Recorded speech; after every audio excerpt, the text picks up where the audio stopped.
জনপ্ৰিয় অভিনেত্ৰী আইমী বৰুৱা আৰু মন্ত্ৰী পীয়ুষ হাজৰিকাৰ কণমানি কন্যা সন্তানক যোৱা মাহত মা কামাখ্যা মন্দিৰত মুণ্ডন কৰোৱা হয়। এই মুণ্ডন কাৰ্যসূচী হৈছে হিন্দু ধৰ্মৰ এক ৰীতি নীতি। সম্পূৰ্ণ হিন্দু প্ৰথাৰে মা কামাখ্যাৰ আশীৰ্বাদ লৈ আইমী বৰুৱা আৰু মন্ত্ৰী পীয়ুষ হাজৰিকাই নিজ সন্তানৰ মুণ্ডন কৰোৱায়। আহকচোন উপভোগ কৰোঁ মুণ্ডন কাৰ্যসূচীৰ কিছু দৃশ্যাংশ।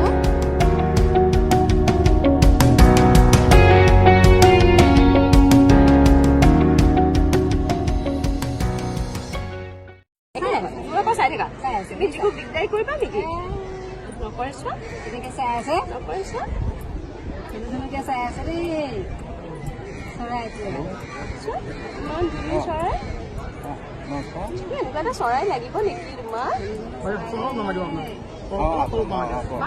চৰাই মা লাগিব মই ধৰি আছো মা